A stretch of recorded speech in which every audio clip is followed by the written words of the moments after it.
Hello and வணக்கம் darlings. இன்னைக்கு நம்ம வழக்கம் போல இன்ட்ரெஸ்டிங்கான ஒரு கதை, ஒரு குட்டி மெசேஜோட கேட்போமா? இந்த கதையோட பேரு Jaggu and the shiny pebble. கதைக்குள்ள போலாமா? சரி. ஒரு ஊர்ல ஜக்குன்னு ஒரு திருடன் இருந்தானாம். அவனுக்கும் மற்றவங்க மாதிரி நம்ம வேலைக்கு போகணும், சம்பாதிக்கணும், சம்பாதிச்சு நம்ம உழைச்ச காசுல நம்ம சாப்பிடணும், அந்த மாதிரி தான் அவனுக்கும் ஒரு எண்ணம் இருந்துச்சாம். ஆனால் அவனோட நிலைமை எப்படின்னா, அவன் வேலைக்கும் தேடி பார்த்துட்டானா, எந்த வேலையும் கிடைக்கலையா. வேலை கிடைக்கும் போது எது இருக்கோ அதை பண்ணிடுவானா. அவனுக்கு வர காசு வந்துட்டு அந்த வேலை சாப்பாடுக்கு மட்டுமே சரியா இருக்குமா. அடுத்த நாள் காலையில் திரும்ப போய் வேலை தேடுவானா. ஏதாச்சும் வேலை கிடைச்சா சரி, அந்த வேலையை செஞ்சுட்டு அதில் வர காசை வச்சு கொஞ்சம் சாப்பாடு கிடைச்சதுனாலும் வாங்கி சாப்பிட்ருவானா. ஒரு வேலை எதுவும் கிடைக்கல அப்படின்னு சொன்னா, என்ன பண்றதுன்னு தெரியாம, அந்த பசிய அடக்க முடியாம, எங்கேயாச்சும் போய் ஏதாச்சும் கிடைச்சதுன்னா, அப்படியே திருடி அத கொஞ்சமா சாப்பிட்டுட்டு ஓடி வந்துருவானாம். அவனுக்கு வந்து யாரையுமே வந்துட்டு ஹர்ட் பண்ணணும், அவங்க கிட்டேருந்து திருடி சாப்பிடணும் அப்படின்ற எண்ணம் எல்லாம் எதுவுமே கிடையாதாம். ரொம்ப ஒரு வெகுலியான திருடனாம். திருடுற வேலையும் உருப்படியா பண்ண மாட்டானாம். அப்படிதான் ஒரு வாட்டி உருளைக்கிழங்கு திருடலான்னு ஒரு இடத்துக்கு போயிட்டு, கடையில ஒரு பெரிய மூட்டைய பார்த்தானாம். மூட்டைய துடுதுடுன்னு தூக்கிட்டு ரொம்ப தூரம் யாரும் பார்க்காத மாதிரி குடு குடு குடு குடு குடு குடுன்னு ஓடி வந்தான். நான் செம்ம வெயிட்டா இருந்துச்சான் அந்த மூட்டை. அப்பாடி, யாரும் நம்மளை பார்க்கல, இப்போ அந்த மூட்டையை திறந்து பார்க்கலாம் அப்படின்னு சொல்லி கீழே இறக்கி அந்த மூட்டையை திறந்து பார்த்தா அது உருளைக்கிழங்கே கிடையாதாம். அவ்வளோ தூரம் அதை தூக்கிட்டு ஓடி வந்திருக்கான். பார்த்தா அது வெங்காயமா. வெங்காயத்தையா சாப்பிட முடியும் அப்படின்னு சொல்லிட்டு என்ன பண்றது தெரியாம திரும்ப அதை தூக்கிட்டு போய் கடையிலேயே வச்சுட்டானாம். இப்ப தெரியுதா ஜக்கு எவ்வளோ பெரிய திருடன்ட்டு. ஆனா ரொம்ப நல்ல மனசு இருக்கவன்ல. எப்படியும் அந்த வெங்காயம் நமக்கு தேவையில்ல, இதை வச்சு நம்ம என்ன பண்றதுன்னு சொல்லிட்டு அதை கொண்டு போய் கடைக்காரங்கிட்டே கொடுத்துருக்கான். அதுதான் ஜக்கு. ஜக்குவோட தாத்தாக்கு ஜக்கு இப்படியெல்லாம் பண்றது பிடிக்கவே இல்லையாம். ஜக்கு, இந்த மாதிரிலாம் பண்ணாதப்பா, இது நல்லது கிடையாது அப்படின்னு சொல்லி பார்த்தாராம். தாத்தா, நான் மட்டும் என்ன தாத்தா பண்றது, நான் வேணும்ட்டேவா பண்றேன், நீயும் நானும் சாப்பிட்றதுக்கு இப்போ ஒண்ணுமே இல்லையே, அதுக்காக போய் கொஞ்சம் எடுத்துட்டு வரேன், ஏதாச்சும் வேலை இருந்தா கண்டிப்பா இதெல்லாம் பண்ண மாட்டேன் தாத்தா நானு அப்படின்னு சொல்லுவானாம். அப்போ சரி, இவனை எப்படி திருத்துறதுன்னு பார்த்துட்டு தாத்தா ஒரு ஐடியா பண்ணாராம். தாத்தா சொன்னாராம், சரி நீ திருட்டு தான் நிப்பாட்ட மாட்டேங்கிற, நீ இனிமே வந்துட்டு எனக்கு ஒரு ப்ராமிஸ் பண்றியா அப்படின்னு சொல்லி கேட்டாராம்.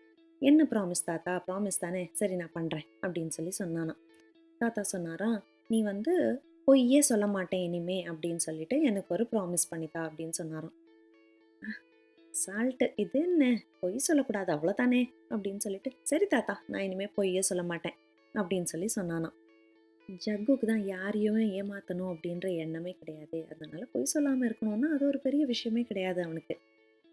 ஒரு நாள் ராத்திரி ஜக்கு வந்துட்டு அங்க இருக்கிற அரண்மனையில போய் திருடலாம் அப்படின்னு பிளானை போட்டுட்டு பொறுமையா ராத்திரி வேளையில யாருக்கும் தெரியாம நடந்து போயிட்டே இருந்தானாம். போகும்போது வழியில யாரையோ துபக்குன்னு இடிச்சுட்டானாம்.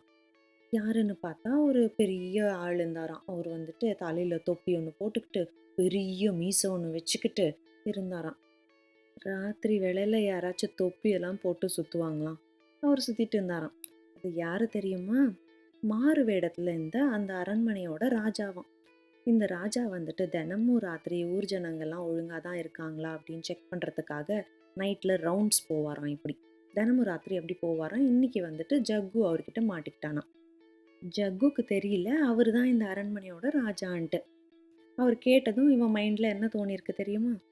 நானா? நான் தான் ஒரு கேட், ஒரு பூனை அப்படின்னு சொல்லலாம் அப்படின்னு தோணியிருக்கு.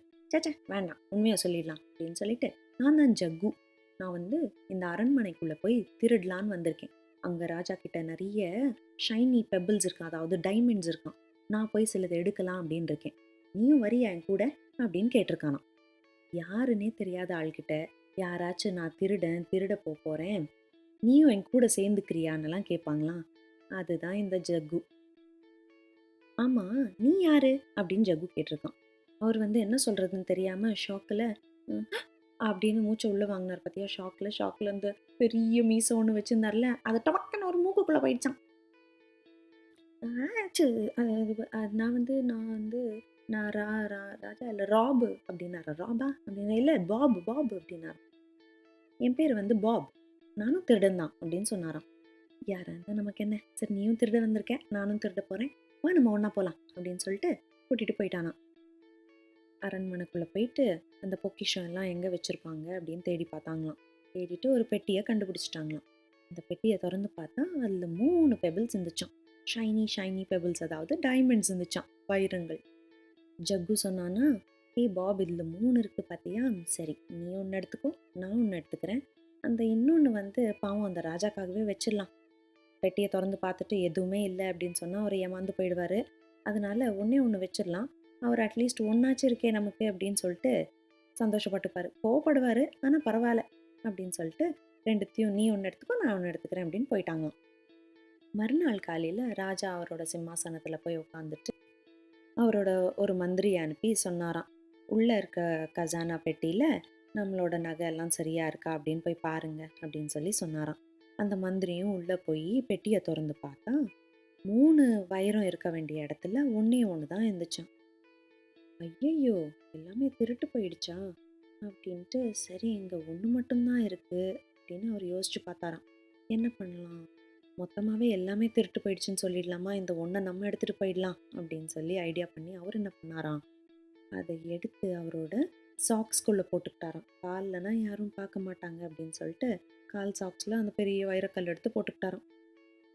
வெளியில் போயிட்டு அந்த மந்திரி என்ன சொன்னாராம், ராஜா ராஜா, நம்ம அரண்மனைக்குள்ளே திருடங்க புகுந்துட்டாங்க, பெட்டிக்குள்ளே இருந்த 3 வைரத்தையுமே காணோம், ஒன்றுமே இல்லை, எல்லாத்தையும் எடுத்துகிட்டு போயிட்டாங்க, கீழே இருந்த அந்த தூசியை கூட எடுத்துகிட்டு போயிட்டாங்கன்னு பார்த்துக்கோங்களேன் அப்படின்னு சொல்லியிருக்காரு. ராஜா தான் நேற்று ஜக்குவோட இருந்தாரே, அவருக்கு தான் தெரியுமே அங்கே ஒரு வைரமாச்சு இருக்கணும் அப்படின்னு சொல்லிட்டு, எதுவுமே இல்லைன்னு இந்த மந்திரி சொன்னதும் ராஜாவுக்கு தெரிஞ்சிருச்சான், மந்திரி அதை திருடிட்டு போய் சொல்கிறாங்க அப்படின்னு சொல்லிட்டு. சரின்னு சொல்லி ராஜா என்ன சொன்னாராம், ஊரில் ஜக்குன்னு யாராச்சும் இருப்பாங்க, கூட்டிட்டு வாங்க அவனை போய் அப்படின்னு சொன்னாங்களாம். உடனே அந்த மந்திரியும் ஆள் அனுப்பி கூட்டிட்டு வந்தாங்களாம். ஜக்கு வந்ததும் ராஜா ஜக்குவை பார்த்து கேட்டாராம், ஜக்கு, நீ இங்கே வந்து திருடினியா அப்படின்னு சொல்லிட்டு. ஜக்கு தான் வந்து அவங்களோட தாத்தாக்கு ப்ராமிஸ் பண்ணியிருக்கான்ல போய் சொல்ல மாட்டேன் அப்படின்னு சொல்லிட்டு, அதனால உண்மையை சொல்லிட்டானா. ஆமாம் ராஜா, நான் திருடினேன், நான் ஒரே ஒரு வைரம் தான் எடுத்தேன், இன்னொன்று வந்து என் கூட திருட வந்த பாப்ன்றவருக்கு நான் கொடுத்துட்டேன், மிச்சம் இந்த ஒரு வைரக்கல்ல அந்த பெட்டிக்குள்ளே தான் வச்சுருந்தேன், அதை வந்து உங்களோட மந்திரி தான் திருடி அவரோட கால் சாக்ஸில் போட்டு வச்சிருக்காரு அப்படின்னு சொல்லிட்டானோ. அந்த மந்திரியோட மூஞ்சே மாறிடுச்சான். ஐயோ, மாட்டிக்கிட்டோமே அப்படின்னு சொல்லிட்டு. இல்லை இல்லை ராஜா, அதெல்லாம் எதுவும் இல்லையே, அது இன்னைக்கு என் கால் வீங்கியிருக்கு, வேற எதுவும் இல்லை அப்படின்னு சொன்னாராம். ராஜா வந்துட்டு, உங்கள் கால் ஷூவை கழட்டுங்க அப்படின்னு சொன்னாராம். அந்த மந்திரி கால் ஷூவை கழட்டினோடனே பளப் அப்படின்ட்டு அந்த வைரக்கல் வெளியில் உருண்டு வந்து விழுந்துருச்சான். மந்திரிக்கு ஒரே அசிங்கமாக போயிடுச்சான். திப்பு திப்பு திப்புன்னு எடுத்தேன் பாரு ஒரு ஓட்டம்ன்ட்டு அவர் அப்படியே ஒத்த கால் ஷூவோடவே அப்படியே ஓடி ஓடி போயிட்டாராம், புளக் புளக் புளக்குன்னு குச்சிட்டு. இத்தனை நாள் ராஜா கூடவே இருந்த அந்த மந்திரி பொய் சொல்லி திருடி ராஜாவை ஏமாத்தணும்னு நினச்சதுனால ராஜாவுக்கு அந்த மந்திரி மேலே இருக்க நம்பிக்கையே போயிடுச்சான். அதனால மந்திரியை வேலையை விட்டு நிப்பாட்டிட்டாராம். என்னதான் ஜக்கு திருடனாவே இருந்தாலுமே அவனோட நேர்மை ராஜாவுக்கு ரொம்ப பிடிச்சதான். அதனால ஜக்குவை கூப்பிட்டு அவர் கேட்டாராம், ஏன் திருடுறது தப்பு இல்லையா அப்படின்னு கேட்டப்போ ஜக்கு அவனோட நிலைமைய சொன்னானா. அவன் நேர்மையா இருந்ததுனால ராஜாவுக்கு அவன் மேல ஒரு நம்பிக்கை உருவாச்சான். அதனால ராஜா சொன்னாராம், நான் உனக்கு ஒரு வேலையை போட்டு தரேன், நீ அதை செய்வியா, இனிமே திருட்டு வேலையை விட்டுருவியா அப்படின்னு கேட்டாராம். ஜக்கு உடனே சொன்னானா, கண்டிப்பா ராஜா, எனக்கு வேலைன்னு இருந்துச்சுன்னா நான் இந்த மாதிரி திருட்டு வேலையெல்லாம் பண்ணவே மாட்டேன் ராஜா, என்னை மன்னிச்சிருங்க ராஜா, நான் இனிமே இதெல்லாம் பண்ண மாட்டேன் அப்படின்னு ஜக்கு சொன்னானா.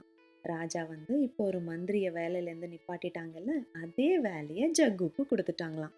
ஜக்கு ஒரே ஹாப்பி ஆயிட்டானா, அங்கேயே தத்துக்க புத்துக்கன்னு டான்ஸ் எல்லாம் ஆட ஆரம்பிச்சிட்டானா சந்தோஷத்துல. இதுல இருந்து நமக்கு என்ன தெரியுது குட்டீஸ், பொய் சொல்லக்கூடாது, பொய் சொல்றதுனால மற்றவங்களுக்கு நம்ம மேல இருக்க நம்பிக்கை போயிடும். ஸோ நம்ம ஹானஸ்டாக நேர்மையாக இருந்தோம் அப்படின்னு சொன்னால் நம்ம மேலே நமக்கே ஒரு நம்பிக்கை உருவாகும், மற்றவங்களுக்கும் நம்ம மேலே ஒரு நம்பிக்கை உருவாகும், நிறைய நல்ல உறவுகள் கிடைக்கும், நம்ம எந்த ஒரு தப்பான வழியிலையும் போக மாட்டோம். புரியுதா? ஸோ இந்த கதையோட நீதி என்னன்னா, நேர்மையே சிறந்த கொள்கை. Honesty is the best policy. சரி, இப்போ நீங்கள் என்ன பண்ணிட்டு இருந்தீங்களோ அதை போய் ஹாப்பியாக கண்டினியூ பண்ணுங்கள். நான் உங்களை என்னோட அடுத்த ஸ்டோரியில் சந்திக்கிறேன். ஒரு நிமிஷம், ஒரே ஒரு சின்ன அனௌன்ஸ்மெண்ட் இருக்குது. உங்களுக்கு இதே மாதிரி இங்கிலீஷில் ஸ்டோரிஸ் கேட்கணும்னு தோணுச்சுன்னா என்னோட இன்னொரு பாட்காஸ்ட் சீட்ஸ் ஆஃப் டுமாரோன்ட்டு இங்கிலீஷ் ஸ்டோரிஸ்க்காகவே இருக்குது. அதை போய் செக் பண்ணுங்க. நாளைக்கு ஃப்ரெஷ்ஷான ஒரு ஸ்டோரி சீட்ஸ் ஆஃப் டுமாரோவில் பப்ளிஷ் பண்ண போகிறேன். இல்லை எனக்கு தமிழ் ஸ்டோரிஸும் பிடிக்கும் அப்படின்னு சொன்னீங்கன்னா நாளை மறுநாள் துளிரில் இன்னொரு தமிழ் ஸ்டோரியில் சந்திக்கிறேன். அது வரைக்கும் bye bye and take care my dear sweet hearts.